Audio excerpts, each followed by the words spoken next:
प्यारे विद्यार्थियों, साथियों, आज हम बात करेंगे भारतीय राजनीति के अध्ययन का राजनीतिक विकास दृष्टिकोण। क्या? भारतीय राजनीति के अध्ययन का राजनीतिक विकास दृष्टिकोण। प्राणों से प्यारे विद्यार्थियों, आज हम भारतीय राजनीति, भारतीय संविधान, भारतीय राजनीतिक व्यवस्था, भारतीय शासन को समझने के लिए 8वां दृष्टिकोण समझा रहे हैं। मैंने आपको पहले ही कहा था कि मैं भारतीय राजनीति को समझने के लिए मेरे प्राणों से प्यारे विद्यार्थियों को 9 दृष्टिकोणों से अवगत कराऊंगा, जिससे कि मेरे प्राणों से प्यारे विद्यार्थी भारतीय संविधान को, भारतीय राजनीति को, भारतीय राजनीतिक व्यवस्था को, भारतीय सरकार को गंभीरता से, गहराई से, उसके अंतः स्थल तक जाकर के ठीक से समझ सकें। तो आज 8वां दृष्टिकोण है, कौन सा? राजनीतिक विकास का दृष्टिकोण। यस प्राणों से प्यारे विद्यार्थियों, प्रतिदिन जो एक लेक्चर मेरे YouTube चैनल पर अपलोड करता हूं, इसकी जानकारी, सूचना आपको प्राप्त हो सके, इसके लिए हमारे YouTube चैनल को सब्सक्राइब अवश्य कीजिएगा। आशा करता हूं आपने सब्सक्राइब कर दिया होगा। Thank you very much, thank you very much. Yes, राजनीतिक विकास दृष्टिकोण। पहले इसकी जो महत्वपूर्ण पृष्ठभूमि है, इसको समझिएगा। प्राणों से प्यारे विद्यार्थियों, जब द्वितीय विश्व युद्ध हुआ, क्या कह रहा हूं मैं? जब दूसरा विश्व युद्ध हुआ, तो उसके बाद में विशेषकर हम एशिया और अफ्रीका की बात कर रहे हैं। किसकी? जैसे मैंने यहां लिखा भी है, एशिया और अफ्रीका के जो नवोदित राष्ट्र राज्य थे, जो कि नए नए ही वास्तविक रूप में गुलामी की दास्ता से आजाद हुए थे, गुलामी की जंजीरों से मुक्त हुए थे, ऐसे राष्ट्र राज्यों में भारत भी आता है। एशिया के अंतर्गत ये 15 अगस्त 1947 को आजाद हुए थे हम। तो वास्तव में जो एशिया और अफ्रीका के नवोदित राज्य थे, उनमें आए दिन राजनीतिक क्षेत्र में जो उलटफेर हो रहा था, अर्थात वास्तविक रूप में शासन प्रणालियों में आए दिन परिवर्तन हो रहा था, सरकारें वास्तविक रूप में अस्थायी बनी हुई थी और आर्थिक जगत में भी उलटफेर हो रहा था, इसी के साथ में सांस्कृतिक क्षेत्र में भी उलटफेर हो रहा था। तो ऐसी स्थिति के अंतर्गत वास्तव में राजशास्त्रियों के द्वारा ये प्रयास किया गया। क्या प्रयास किया गया?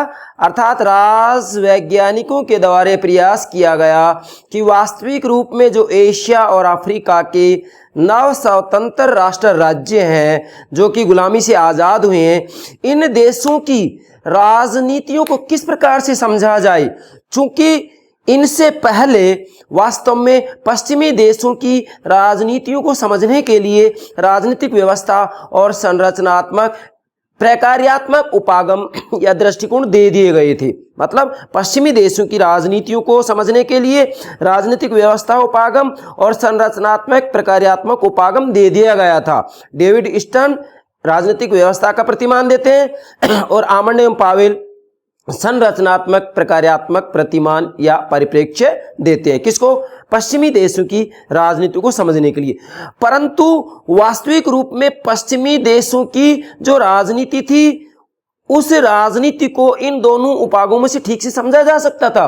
क्यों? क्योंकि वहां की राजनीति में वास्तविक रूप में इतना उलटफेर नहीं हो रहा था।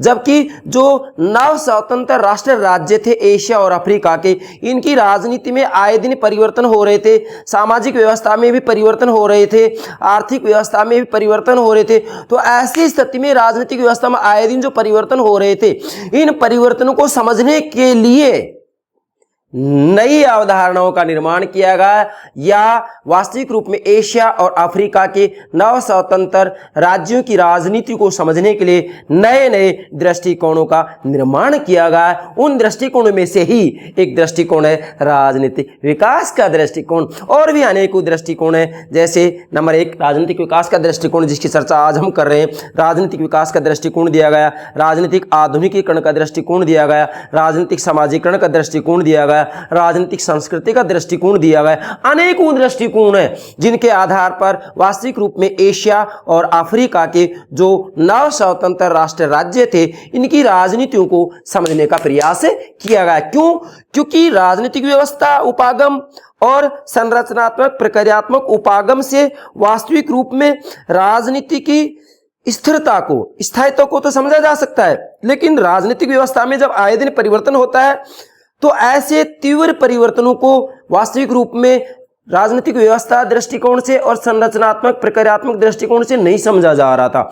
इसलिए एशिया और अफ्रीका के नव स्वतंत्र राज्यों की राजनीति को समझने के लिए राजनीतिक विकास, राजनीतिक आधुनिकीकरण, राजनीतिक समाजीकरण, राजनीतिक संस्कृति जैसे दृष्टिकोण या जैसी अवधारणाओं को अपनाया गया या नई नई शब्दावलियों को गढ़ा गया, जिससे कि वास्तविक रूप में विकासशील देशों की राजनीतियों को ठीक से समझा जाए। इन्हीं में से एक दृष्टिकोण ले रहे हैं आज हम, राजनीतिक विकास का दृष्टिकोण। प्राणों से प्यारे विद्यार्थियों, वास्तविक रूप में राजनीतिक विकास दृष्टिकोण से या राजनीतिक आधुनिकीकरण दृष्टिकोण से, राजनीतिक समाजीकरण दृष्टिकोण से, राजनीतिक संस्कृति के दृष्टिकोण से भारतीय राजनीति को गंभीरता से या गहराई से समझा जा सकता है। मैंने राजनीतिक विकास दृष्टिकोण, राजनीतिक आधुनिकीकरण, राजनीतिक संस्कृति और राजनीतिक समाजीकरण, इन सब के ऊपर अलग से कितने ही लेक्चर अपलोड कर दिए हैं। आप हमारी प्लेलिस्ट में देख सकते हैं। पॉलिटिकल थ्योरी में, राजनीतिक सिद्धांत में, ये सारे उपागम परिप्रेक्ष्य मैंने व्यापक रूप में समझाए।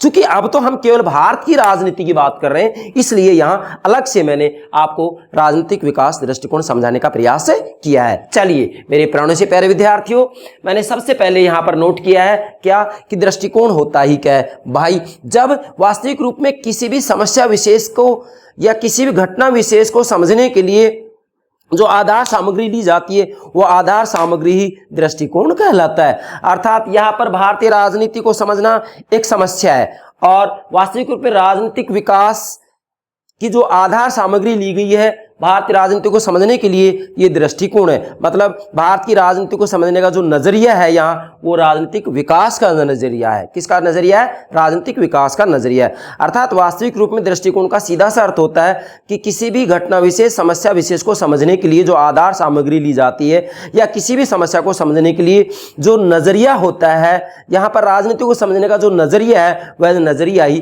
दृष्टिकोण कहलाता है। और वह नजरिया कौन सा है? राजनीतिक विकास का नजरिया है। ठीक है, तो देखिएगा दृष्टिकोण शब्द का यहां पर पर्यायवाची रूप में प्रयोग किया जाता है विशेषकर भारतीय राजनीति को समझने के लिए।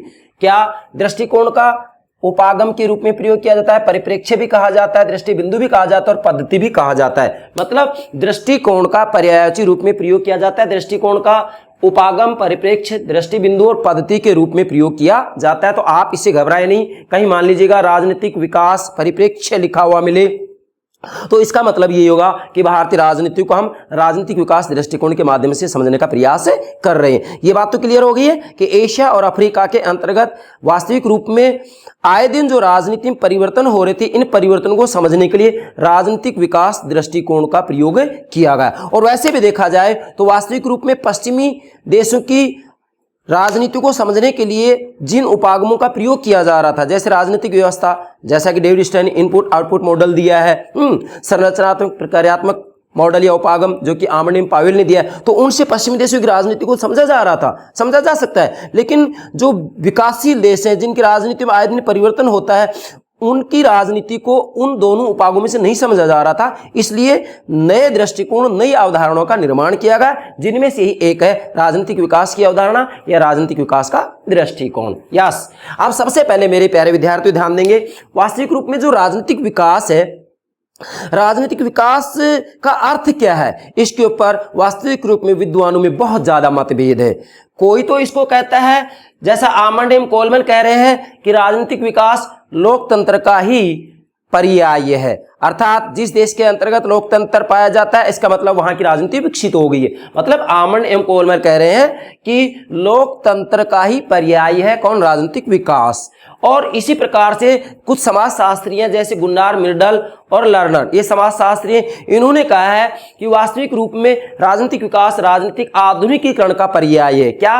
राजनीतिक विकास राजनीतिक आधुनिकीकरण का पर्याय है। इसका मतलब ये हुआ कि राजनीतिक विकास का कोई सुनिश्चित अर्थ अभी तक हमारे सामने उभर कर नहीं आया है, लेकिन फिर भी लुसियन पाई जैसे विद्वानों ने राजनीतिक विकास का एक सुनिश्चित अर्थ बतलाया है, एक उचित परिभाषा दी है। जैसा कि लुशियन पाई ने कहा है कि जब किसी भी देश की राजनीति के अंतर्गत वास्तविक रूप में समानता, क्षमता और विभिन्नीकरण पाया जाता है तो उस देश की राजनीति विकसित होती है। ये सब बातें मैं आगे आपको समझाऊंगा। चलिए, राजनीतिक विकास दृष्टिकोण देखिएगा। राजनीतिक विकास शब्दावली का यहां व्यापक रूप में प्रयोग किया गया है। कैसे? वास्तविक रूप में राजनीतिक विकास के अंतर्गत राजनीतिक संस्थाओं और संरचनाओं जैसे व्यवस्थापिका, कार्यपालिका, न्यायपालिका, राजनीतिक दल और दबाव समूह, राजनीतिक संस्थाओं और संरचनाओं के विश्लेषण के अलावा सामाजिक, आर्थिक, सांस्कृतिक क्षेत्र की पारिस्थितिकीय शक्तियों को भी विश्लेषण में विशेष रूप से सम्मिलित कर सके। मतलब राजनीतिक विकास दृष्टिकोण का व्यापक रूप में प्रयोग किया गया। किस रूप में किया गया?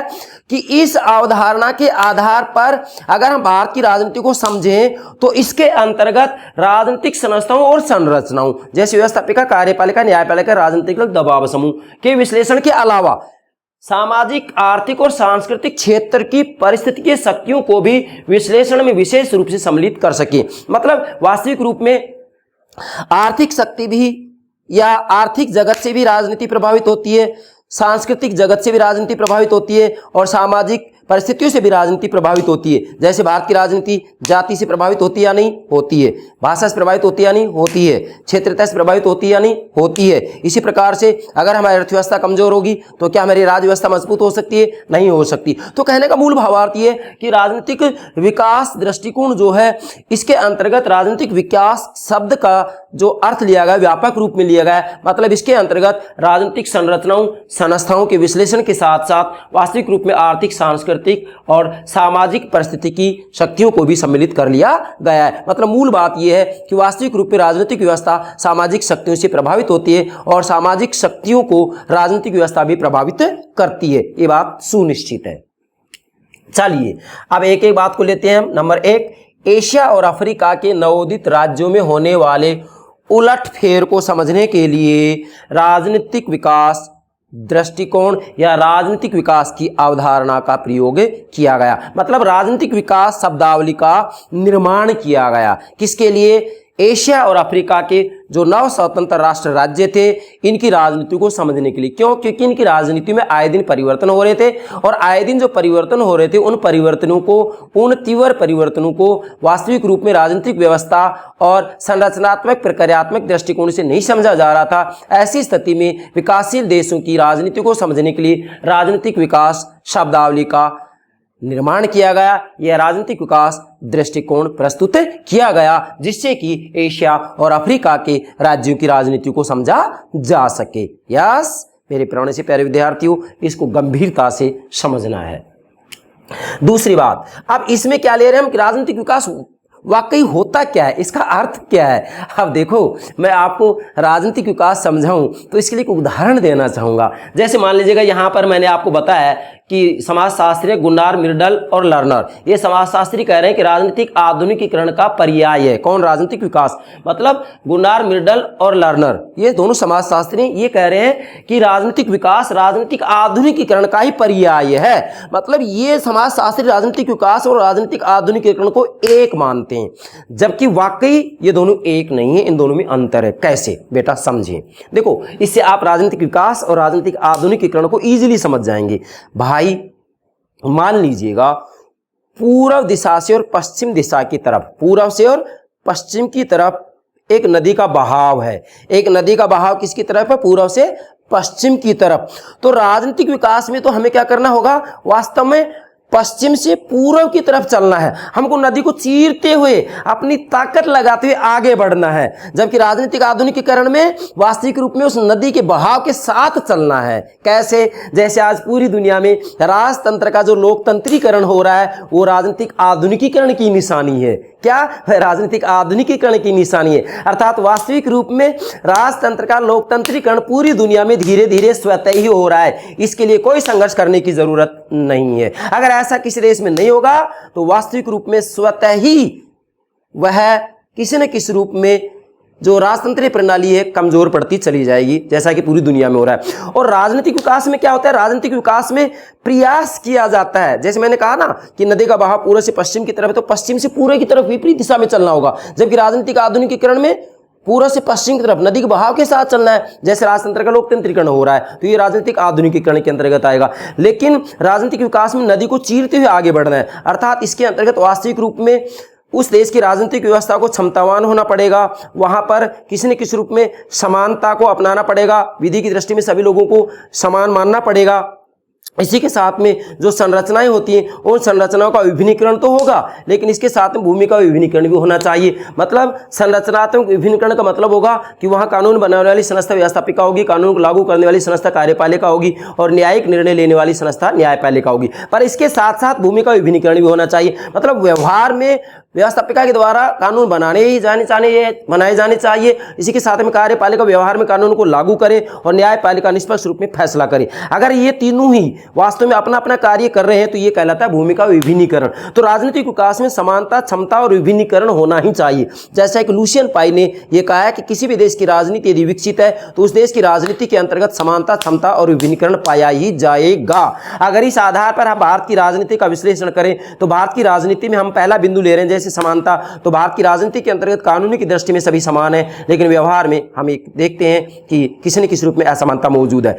ठीक दूसरी बात आती है क्या, क्षमता। क्षमता का मतलब होता है कि राजनीतिक व्यवस्था इतनी क्षमतावान होनी चाहिए कि वह सभी चुनौतियों का सामना कर सके। तो भारत की राजनीतिक व्यवस्था आज सभी समस्याओं का, चुनौतियों का ठीक प्रकार से मुकाबला या सामना कर पा रही है, बाकी कुछ परिस्थितियों में कमजोर या फीकी पड़ जाती है। इसके साथ में संरचनात्मक विभिन्नीकरण के साथ साथ भूमि का विभिन्नीकरण की बात आती है, तो वास्तव में भारत में अभी भूमि का विभिन्नीकरण नहीं है। क्यों? क्योंकि वास्तविक रूप में कानूनों का जो निर्माण होता है करना तो चाहिए व्यवस्थापिका के द्वारा, लेकिन वास्तविक रूप में मंत्रिमंडल के द्वारा नीतियां बनाई जाती हैं और उसके बाद ये मंत्रिमंडल का संसद के अंतर्गत बहुमत होता है और बहुमत होता है उनकी जो नीतियां होती हैं उन नीतियों को वहां स्वीकार कर लिया जाता है। तो इसका मतलब ये हुआ कि कानून बनाने में कार्यपालिका की भूमिका बहुत ज्यादा है। अतः हम कह सकते हैं कि भारत में भूमि का विभिन्नीकरण नहीं है। इसी आधार पर कहा जा सकता है कि भारत की राजनीति अभी विकसित नहीं हुई है। यस, चलिए अब यहां राजनीतिक विकास की एक परिभाषा ले रहे हैं। वैसे राजनीतिक विकास के ऊपर मैंने कितनी लेक्चर अपलोड कर दिए हैं, आप पॉलिटिकल थ्योरी प्लेलिस्ट में देख सकते हैं।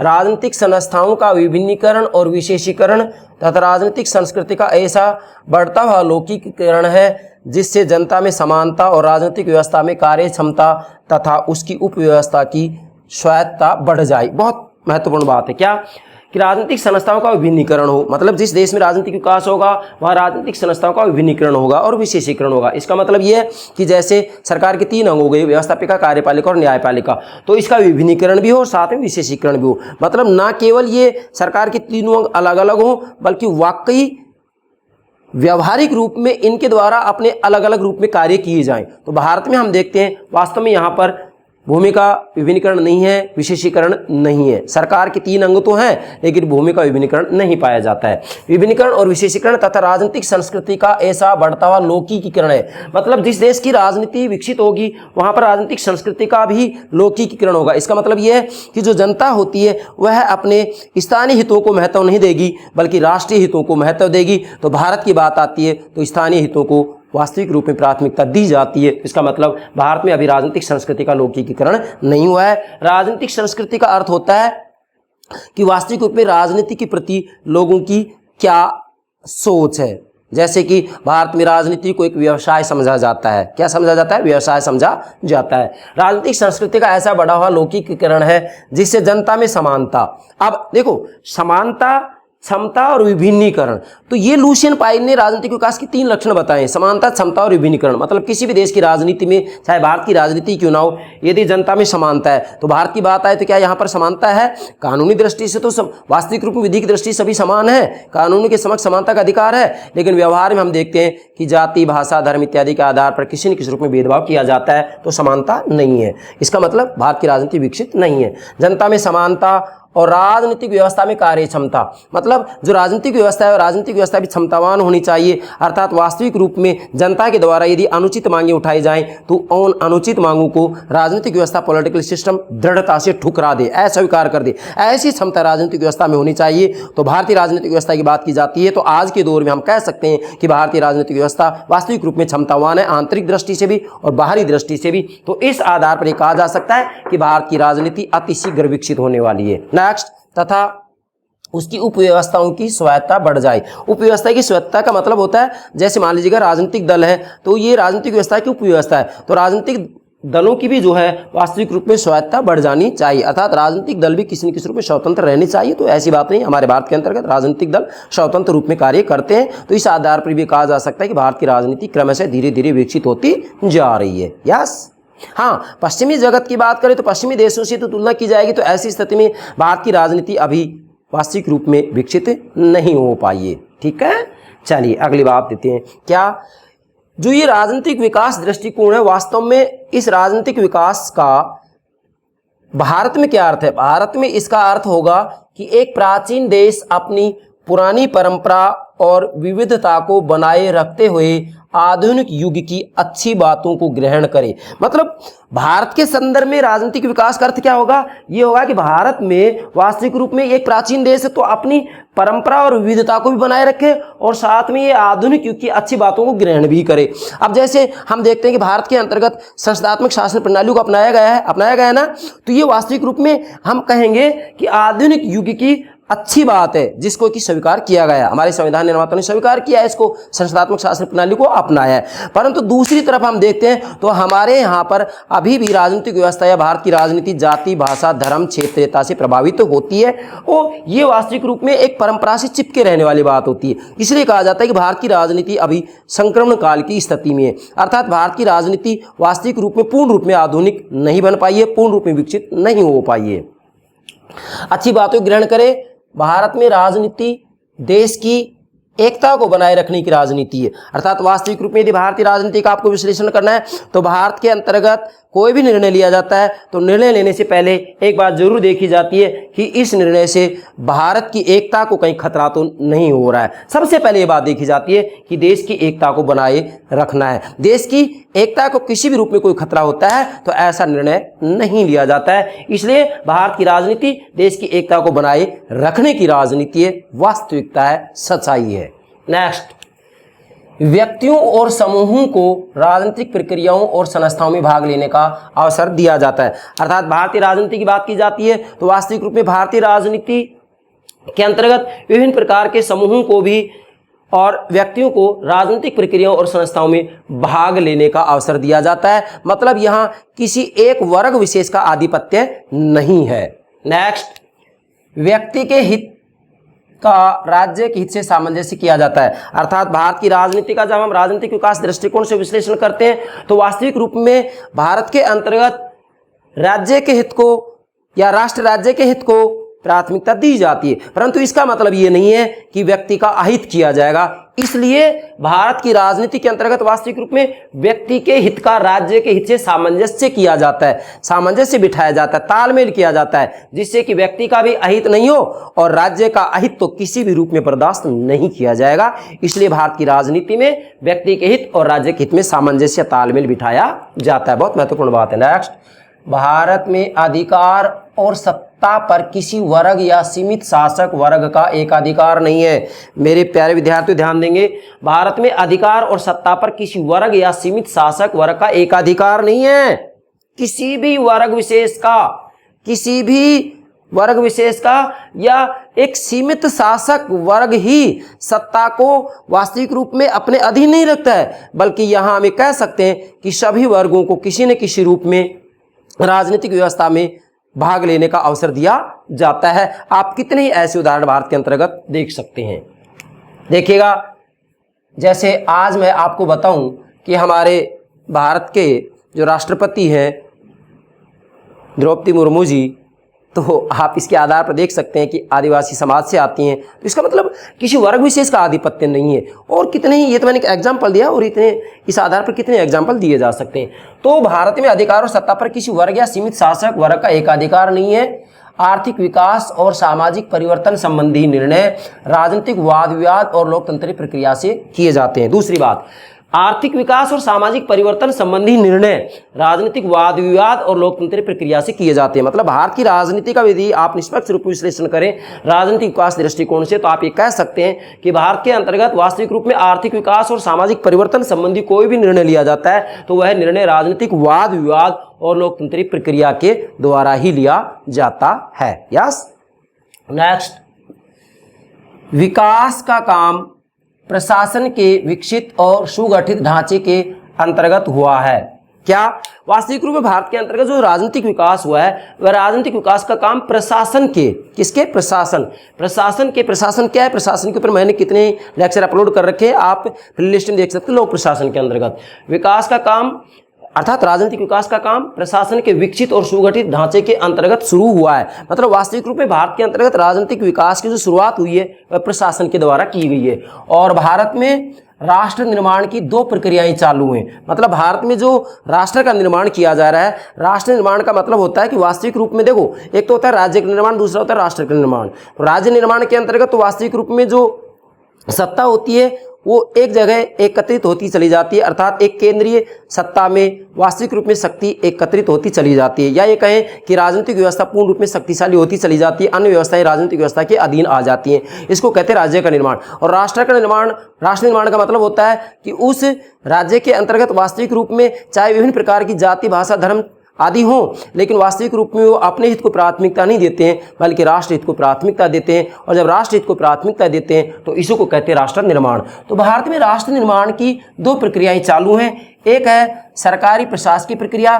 सरकारी प्रशासकीय प्रक्रिया के अंतर्गत वास्तविक रूप में सरकार के द्वारा विभिन्न प्रकार की विकास योजनाएं बनाई जाती हैं। और राजनीतिक प्रक्रिया के अंतर्गत सबसे पहले वास्तविक रूप में ये प्रयास किया जाता है कि एक केंद्रीय सत्ता का निर्माण किया जाए, अर्थात राजनीतिक व्यवस्था शक्तिशाली हो, और उसके बाद में फिर सत्ता का धीरे धीरे विकेंद्रीकरण कर दिया जाता है, अर्थात उस सत्ता को विभाजित कर दिया जाता है। ये राजनीतिक प्रक्रिया में आता है। नेक्स्ट, भारत में होने वाला परिवर्तन बहुत सीमा तक राजनीतिक सरकारी परिवर्तन है। मतलब भारत के अंतर्गत किसी प्रकार का कोई परिवर्तन होता है तो वास्तविक रूप में बहुत अधिक सीमा तक राजनीतिक और सरकारी परिवर्तन है। अर्थात जैसे कि यहाँ ये सरकारी और राजनीतिक प्रक्रिया हो गई, तो वास्तविक रूप में भारत में कोई परिवर्तन हुआ है अभी तक तो वो राजनीतिक और सरकारी परिवर्तन ही है। और अगला है, भारत में बहुत हद तक राज्य समाज का नियामक है। ध्यान देंगे बेटा, यहाँ भारत में बहुत हद तक राज्य समाज का नियामक है। अर्थात वैसे कहा तो यह जाता है कि राजनीतिक व्यवस्था समाज व्यवस्था से प्रभावित होती है या समाज व्यवस्था राजनीतिक व्यवस्था की नियामक है, लेकिन भारत के अंतर्गत हम देखते हैं तो वास्तविक रूप में राज्य समाज का नियामक है। मतलब राजनीतिक व्यवस्था समाज व्यवस्था की नियामक है। हालांकि सच्चाई ये है कि समाज व्यवस्था राजनीतिक व्यवस्था को प्रभावित करती है और राजनीतिक व्यवस्था भी समाज व्यवस्था को प्रभावित करती है। हमारे भारत के अंतर्गत विभिन्न प्रकार की जो कुरीतियां थी उन कुरीतियों को वास्तविक रूप में राजनीतिक व्यवस्था के द्वारा कठोर कानून बनाकर ही तो दूर किया गया। तो डेफिनेटली राजनीतिक व्यवस्था समाज व्यवस्था की नियामक बन रही है। लेकिन इसी के साथ में हम ये कह सकते हैं कि आज हमारी भारत की राजनीति जाति, भाषा, धर्म से प्रभावित है, प्रभावित हो रही है। तो ये कहा जा सकता है कि राजनीतिक व्यवस्था सामाजिक व्यवस्था से भी प्रभावित होती है। लेकिन मुख्यतः भारत में बहुत हद तक राज्य समाज का नियामक है। मतलब राज्य अर्थात राजनीतिक व्यवस्था, समाज अर्थात समाज व्यवस्था का नियामक है। मतलब राजनीतिक व्यवस्था सामाजिक व्यवस्था की नियामक है। यह राजनीतिक व्यवस्था सामाजिक व्यवस्था को निर्धारित करती है। ठीक है। अब इसके बाद में राजनीतिक विकास से संबंधित जो महत्वपूर्ण ग्रंथ हैं, इसमें मैंने 9 विद्वानों के नाम लिखे हैं। कॉम्पिटिशन दृष्टि सारे महत्वपूर्ण, इनकी किताबों के नाम भी लिख दिए मैंने एक एक, तो आप इन सबको नोट कीजिएगा। ये एग्जाम किसी भी रूप में पूछा जा सकता है। नंबर 1 पहला विद्वान है मायरन वीनर। मायरन वीनर, इनकी पुस्तक है द पॉलिटिक्स ऑफ स्कैरसिटी 1963 में, स्कैरसिटी 1963। दूसरा है ये मायरन वीनर की है, इनकी पुस्तक का नाम है स्टेट पॉलिटिक्स इन इंडिया 1968 में लिखी है ये। इसके बाद में तीसरी है इकबाल नारायण। इकबाल नारायण, इनकी पुस्तक भी यही है स्टेट पॉलिटिक्स इन इंडिया, ये 1967 में लिखी है। उसके बाद में नेक्स्ट चलिएगा BL फड़िया। BL फड़िया की भी यही पुस्तक है स्टेट पॉलिटिक्स इन इंडिया, इसके 2 वॉल्यूम है, ये 1984 में लिखा गया है BL फड़िया। इसके बाद में 5वां है मार्कस फ्रांडा, इनकी पुस्तक है west Bengal and federalism process in India. Yes. छठा है दया कृष्ण, इनकी पुस्तक का नाम है पॉलिटिकल डेवलपमेंट इन इंडिया 1979। सातवां है दास गुप्ता, इनकी पुस्तक है language conflict and national development 1970।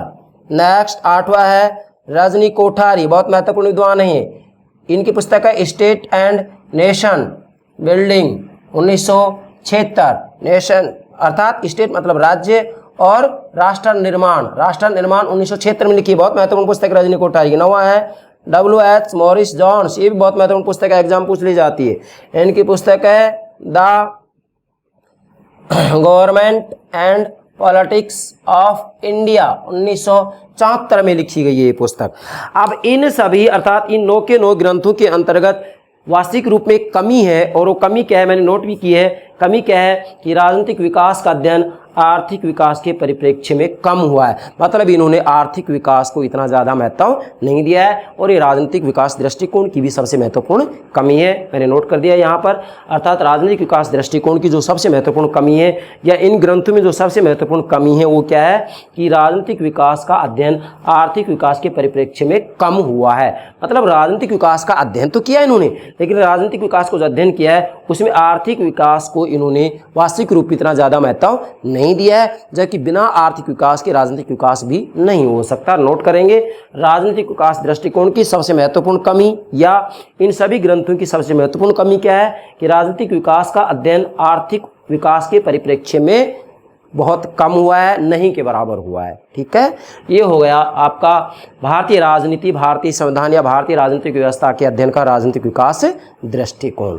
कल मैं अंतिम दृष्टिकोण जो कि मार्क्सवादी दृष्टिकोण है यह आपको समझा दूंगा, उसके बाद में भारतीय संविधान को हम क्रमबद्ध रूप में समझाएंगे। ये 9 दृष्टिकोण समझने के बाद में आपको भारतीय संविधान, भारतीय राजनीति, भारतीय राजनीतिक व्यवस्था, भारतीय सरकार को समझने में कोई दिक्कत नहीं आएगी। यस, तो मुझे पूरा विश्वास है आप राजनीतिक विकास दृष्टिकोण ठीक से समझ गए होंगे। हाँ, यदि राजनीतिक विकास दृष्टिकोण को उपागम को आप बहुत व्यापक रूप में समझना चाहते हैं तो आप प्लेलिस्ट में जाइएगा, वहाँ पॉलिटिकल थ्योरी में राजनीतिक विकास, राजनीतिक आधुनिकीकरण, राजनीतिक समाजीकरण, राजनीतिक संस्कृति, ये सारे दृष्टिकोण मैंने अपलोड कर रखे हैं। अब तो ये केवल भारतीय राजनीति के संदर्भ में समझा रहा हूँ मैं, वहाँ पर मैंने इस रूप में समझाया कि एशिया और अफ्रीका के जितने भी नवोदित राष्ट्र हैं उन सभी राष्ट्रों की, उन सभी राज्यों की राजनीति को कैसे समझा जाता है, वो सब बातें मैंने उन वीडियो के अंतर्गत समझा रखी हैं। तो मुझे पूरा विश्वास है आप राजनीतिक विकास दृष्टिकोण को ठीक से समझ गए होंगे। Yes, okay, thank you very much, thank you very much.